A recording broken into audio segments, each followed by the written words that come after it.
Welcome to the Montgomery College TV studio. Today we are focusing on women in media.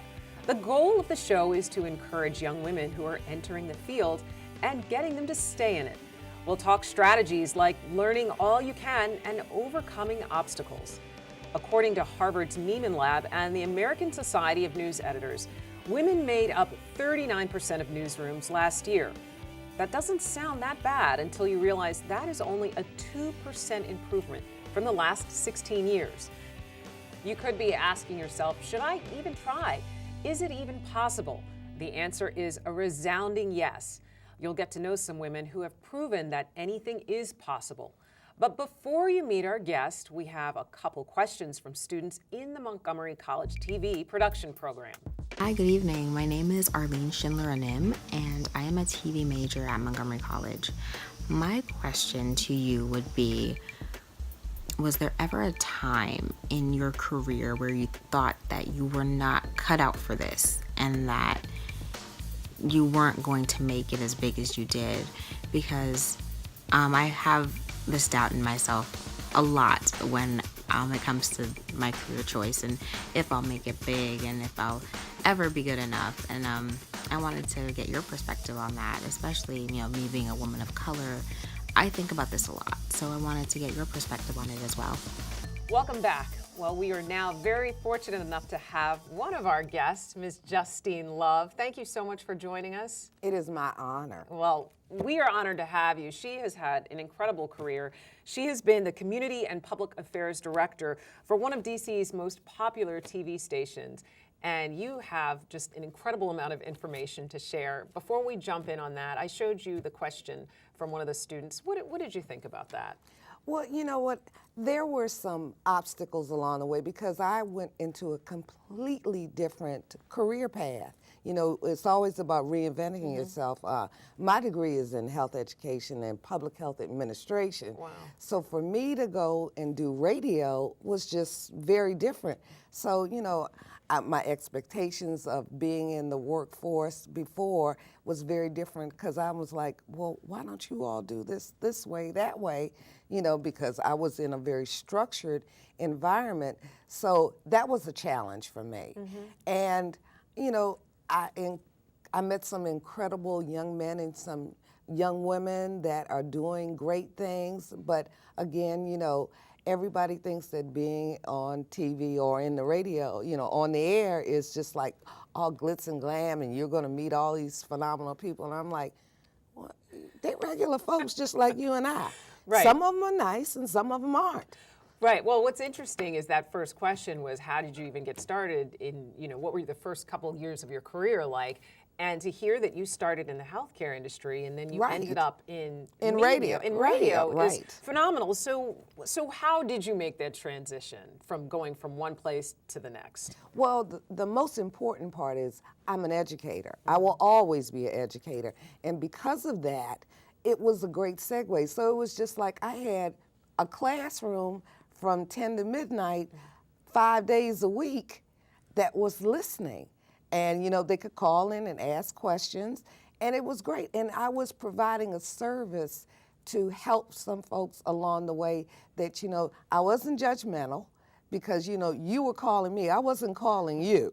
And it gave them an opportunity to ask questions that they were afraid to ask somebody else for fear that somebody would say, what's wrong with you? So you had a live call-in show from 10 to 12. Yes. And then you just decided, okay, I'm going to take it another step further because that led to your community and public affairs position. Right. So tell me why you wanted to do that. Well, being on the air every night and people having, very stressful questions that we're calling. Actually, I'm going to give you two examples, Robin, of what was very stressful in my career is when we had the sniper. And people were calling in, and they were afraid. Well, I was afraid because I was getting off at midnight and I was driving home and I'm like, okay, when do I get gas? I'm looking all around every white box, truck I saw. I said, oh my God, what's happening? And then when Yvette Cade That was a young lady that her boyfriend came in and threw the gasoline and set her on fire in the store. Do you remember that? No, I don't remember that. Well, that was a major story, and his best friend had called in on the air to tell him to call us. So I mean, those things were, you know, they were wearing you after a while. But I knew that, you know, the best thing for me to do was to serve my community. And service is truly what I believe in.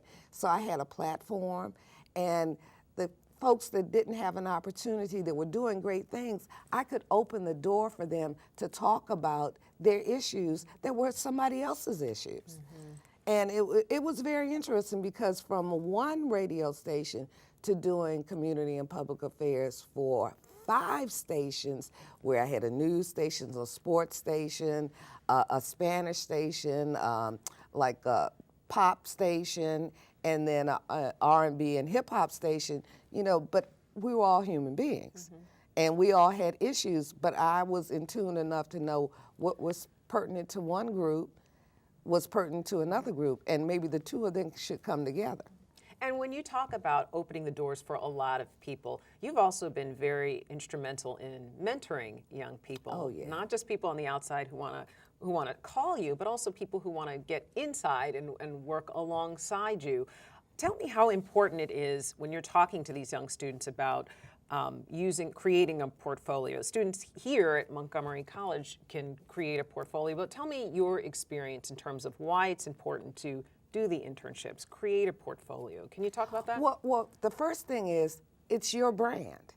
And if you don't believe in yourself, you know, nobody else is going to believe in you. So, you know, you have to dress the part, you have to be articulate, you bring your best, but you show your creativity.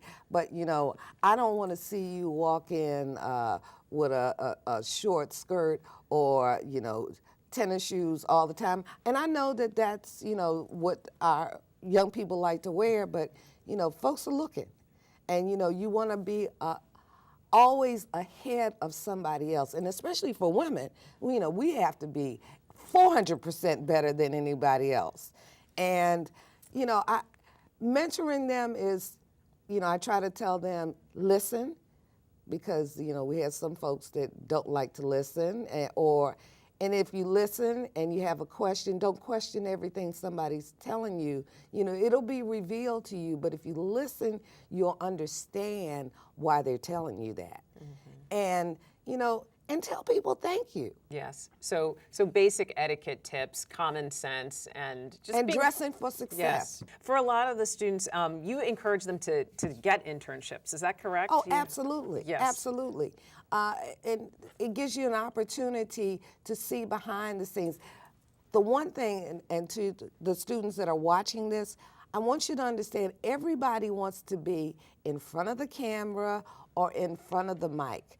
There are so many opportunities that are behind the scenes that you can make money, you have longevity, but if that's your passion, that you want to be in front of the camera, you know, be prepared that you might not get there. Well, Ms. Love, thank you so much.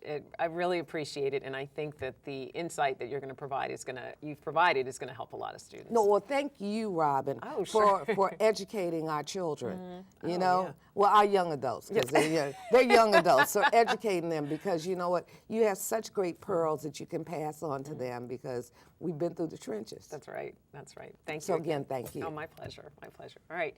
And now we are going to have some students in MC's television program. They're going to show their work, and they've actually worked in the studio, and they have created field productions as well. Here are a couple of their PSAs, again, created by students in support of the college and the community.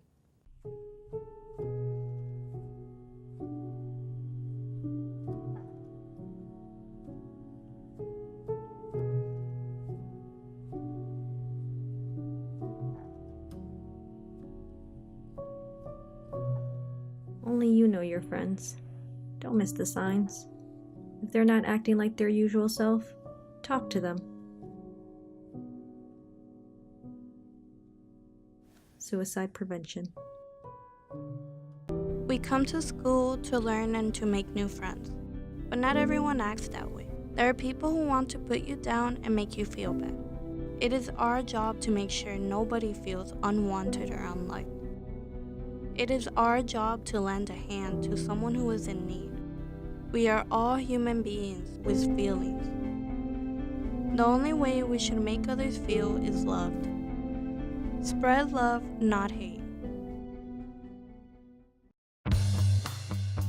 Carolina Galliano is the multicultural content producer for MCTV. She works with community programs, but also mentors the TV students who work at MCTV as part of their education. We recognize that everybody has their own path. Here is Carolina describing some of her experiences along the way. My role at MCTV is to be the multicultural content producer.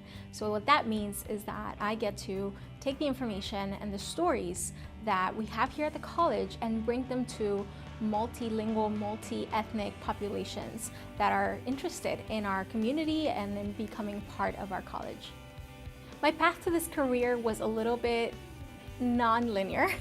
I actually started producing a show when I was 16 years old, and I loved it, and it was a hobby at the time. But I went into a general communications route. I did a lot of public relations, event planning, marketing over the years after college, but I always had TV production as something that I held very near and dear, and it was just something I did for fun at a local TV channel here in Montgomery County. Which then led to building the skills and my knowledge of the community that ultimately landed me in this job here at Montgomery College, which was an institution I had always wanted to come back to and work for. In order to get here, I needed to understand and have personal knowledge of the community that I was going to reach. And in that case, it was the Latino community. Come to find it, I am now reaching communities that speak other languages like Chinese and Korean and Amharic, which is awesome and fascinating to me.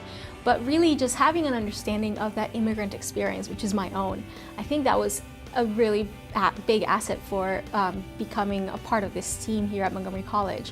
On the other hand, there were all these other technical skills. Some I had, some I didn't. And so learning that, just being quick to study something and learn it, whether it's a camera or a switching system, whatever that might be, those skills are really, really helpful, and being really detail oriented. For somebody who's starting out, I would ask that they be open-minded, that they wouldn't try to find exactly what they think they want to do, but they would be willing to experiment, to get out of their comfort zone, to get creative, to be curious. I think being curious will lead you to find the stories that are interesting to share, the equipment that you need to learn. So curiosity would be a big help to you starting out. And after all that, you've finally gotten the job, but then you find that it's getting a little tough. What do you do when you hit some obstacles? Here's a question from another student. Hi, my name is Erica. How did you get through the first years of your career? We are lucky enough to be joined by another guest, Ms. Sasha Ann Simons. Thank you so much for joining us. Thank you for having me. She has had an incredible career both in radio and broadcast television. And you have some wonderful advice to share. You heard the question. Yeah. What are your thoughts about the question Arlene asked? I mean, thinking about obstacles, yeah, it sort of takes me back in my career, because boy, were there some obstacles that I faced. A big one for me was because I started my broadcast career in Canada, and now I'm here in the United States. So that jump was quite a task. And a particular time that I can remember, just thinking about that young lady's question, the moment where I realized that I wanted to switch and I wanted to move. I was actually a mother of 2 young children at the time. Wow. My daughters were, probably 5 and 6 at the time, and so I was facing quite a few decisions at the same time. And so I got to a point in my career where I was able to sort of take a pause. But the obstacle of sort of trying to apply for all these different positions in a place where people didn't know me yet. I built this career in another country and went through my struggles there, just sort of, getting to where I had been. So it was just applying for the positions, knowing that, you know, I had these 2 young children. Do I really want to pick them up and move them? Do I really want them to change schools? And then you're facing rejection. It takes you right back to the very beginning where you heard all those no's. I was hearing no's again. You know, you're thinking, oh, I'm, you know, X number of years into my career, people are saying no to me, you know, and so there, you know, it was quite the quite the feat at the time. But I luckily. I shouldn't say luckily, I worked hard for it, and I got the call from an NPR station in upstate New York, which wasn't too far. It was 3 hours door to door from my home in Toronto, which is where I was living and working at the time, and sort of the ball rolled from there. But during that time, there were some dark moments. There were some times where I wondered, should I even bother? Should I continue? Is this where I really want to go? Broadcast had really started to take a toll on me at the same time.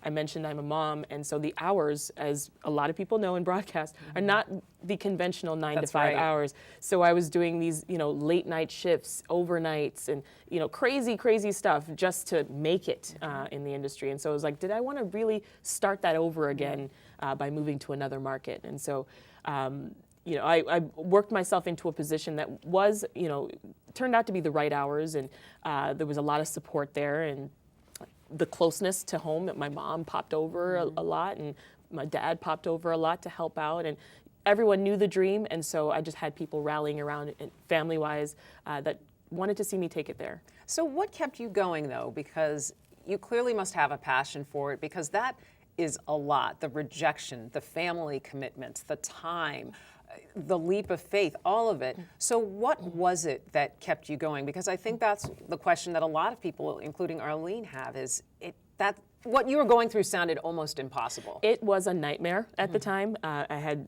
many periods where I was like, why am I doing this? Right before leaving Toronto, I actually had switched careers. I jumped from broadcast television over to the communication side. I worked for a political, group at the time, political party. I did that for a year, but it offered me the 8 to 4 shift I was looking for. It was fantastic, but it wasn't. And I really missed broadcast. So my passion is what drove me. And that leap of faith that you mentioned, my faith. I was like, you know what? I can construct my life, or I can think that I'm constructing my life and my path in one particular way, but if I'm being guided and pushed in a different direction, I've got to follow it. And that's what was happening. So I wanted to give up plenty of times, but I knew that I was really good at this. And I'm really passionate about it. Like, this was a job, when I worked in broadcast television, this was a job that I enjoyed. I liked going to work. I know a lot of people that don't like to go to work. That's right. And so I loved going to work, and I loved writing, I loved reporting, I loved in front, behind the camera, all of those different positions. And you've done all of that, I've done right? all of them. I've reported, I've produced, I've written, I've shot my own reports and got them on for the 6 o'clock news. What would you say to other students who question, can I make it? Can I keep going? What would you say to them? I'd say absolutely. Yes, you can. As long as you have the will, you absolutely can. Listen to your advisors, your instructors. Listen to the things that they're telling you because they know. And network. You know, networking is a big thing. I know as students, and when I was a student, I remember getting the advice, create business cards. And I was like, business cards? I haven't even done anything. Right. Why would I make a business card? What would I put on there?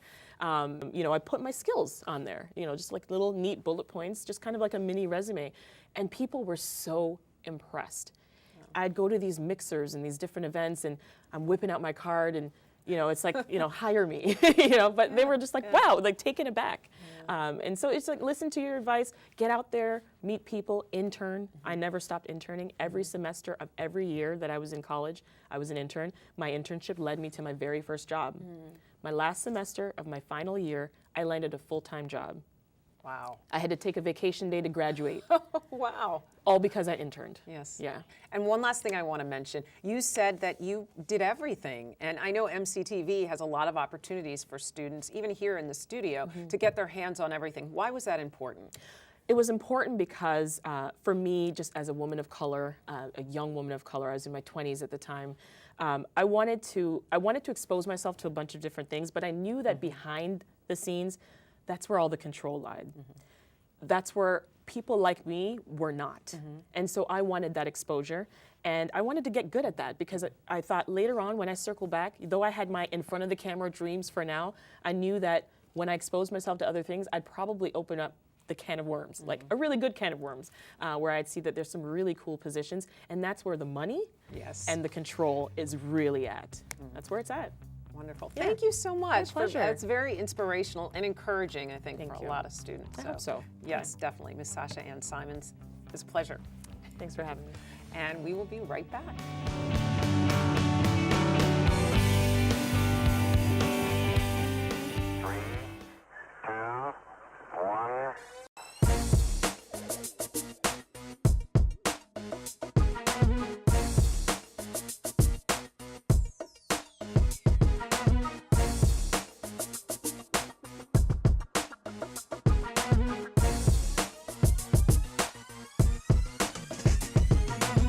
Hello and welcome to MC in Focus, Montgomery College's only student. This is EU Radio WMCR. I'm Alejandro.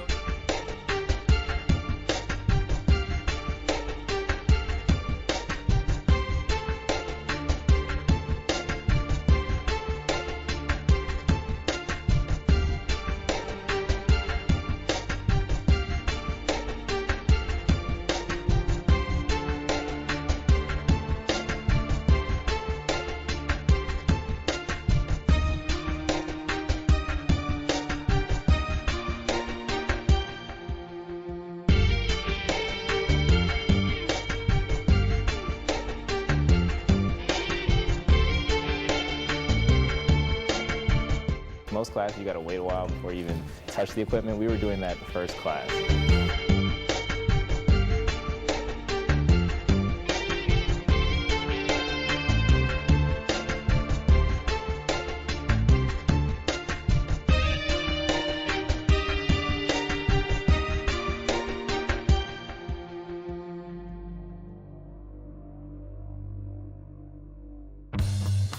Getting a little extra help, networking, going to conferences, joining groups, all of those things can have a big impact on your career.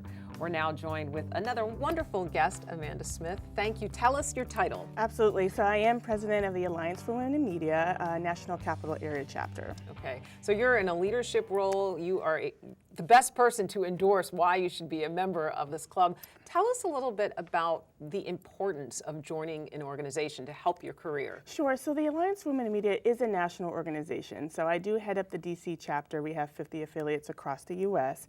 I got to tell you, I probably wouldn't be here without, networking and joining an organization of this magnitude, because it just opens up the door of so many different women, men, professionals who are basically in an area or in a field that you're actually looking to seek. And so when I did join the Alliance for Women in Media, it just opened up so many doors, countless doors of people, of opportunity.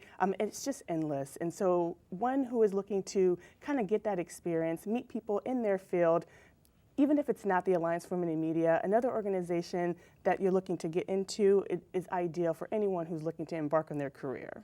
And what's remarkable is you have a story that is near and dear to Montgomery College, because you are a grad here, a graduate, and you moved on, and you really allowed your career to morph into what it is today. Can you just start? Absolutely. Yeah. So I took a little unconventional path with my career. Like so many, I had no idea what I wanted to do when I graduated. So Montgomery College was a wonderful start for me. It gave me a chance to really kind of get my feet wet in the collegiate space. Still not quite sure what I wanted to do. I had some responsibilities at home, personal business matters. And so, this was just the right fit for me at the time. I was not in media at the time. I was more of a business major. I do have an entrepreneur spirit at heart, and so first thing I tell people is know who you are before you go trying, to spend a whole bunch of money on things that may not matter in the future. Really know who you are and figure out what you want to do, whether in the short or long term, because that will at least give you a starting point. So yes, I did start out at Montgomery College before I did transition to University of Maryland, College Park, right up the road here, and stayed in business. yes, because again, it was a track that I was fascinated with. I do have a couple of businesses right now that benefited from that degree. But yes, I definitely do appreciate having Montgomery College as a good starting point to really figure out where my path is going to take me. So yes, I am an alum here and so glad to be here and talk to them.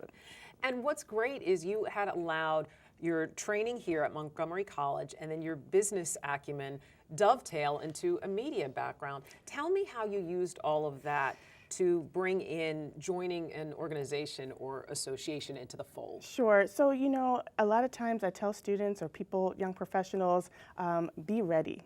And I say that because you just do not know what opportunity is going to look like. You don't know when it's going to come. And that's kind of what happened to me. When I started out in business, I'm a career trainer, so that's kind of what I do. I've been doing that for the last 20 years, professional development training across all media industries as well as all career paths. And so being ready, that basically means if you're going for a particular position and something comes up, and it's not necessarily what you went to school for, which is not what I went to school for in media, but I still was able to train broadcasters. I kind of used that as leverage, my career training hat in media, and started working at the National Association of Broadcasters, actually in DC. I trained broadcasters behind the camera, in front of the camera, video producers, on-air talent, and in between, and loved it. You know, couldn't get enough of it, to the point where I wanted to do media and more. So now I actually do career coaching and training at the Association for Talent Development, which sure, media is an entity there, but I also work with multiple industries, healthcare, finance, you name it, doing career training and what I love. What's remarkable about that is you were able to span a lot of different opportunities using the focus, again, of business and media, which again is something that's important here at MCTV. There are a lot of different avenues and opportunities for students to get their feet wet, to kind of figure out what they want, which is why it's great you said know who you are. That's right. So what is one piece of advice you would give to a student who may be in your position? They may be kind of dipping a toe in the waters here. Mm-hmm. They're not sure what they want to do. They're thinking about joining an association. What would you recommend? I can't tell you enough. Students have to be flexible. They have to be very flexible. You're not always going to get this pretty package on your front door that has your career in it with a bow. And you open it and there you are. I mean, it's just not like that. I mean, in certain scenarios where it happens, great, but that's just not the real world. And so I say that to say be flexible because your path is not going to just be one quick single lane.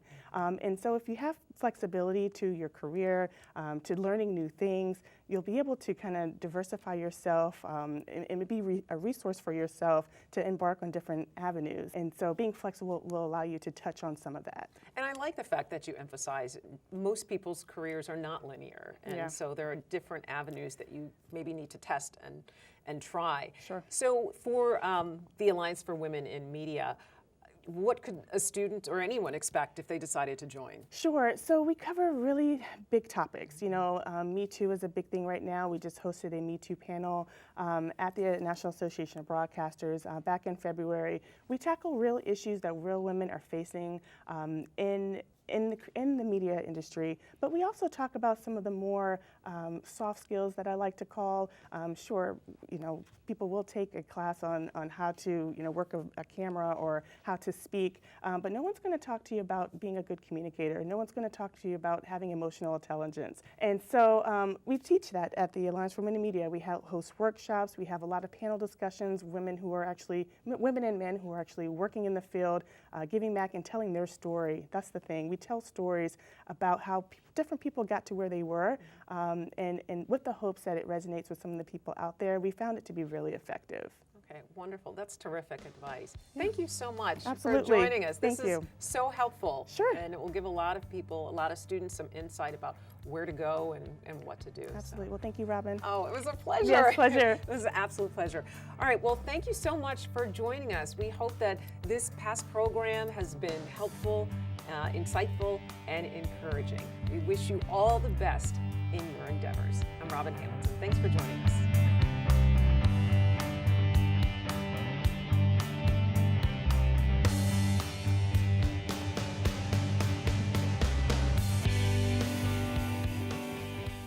I learned that you really have to learn how to depend on other people, while at the same time depending on yourself.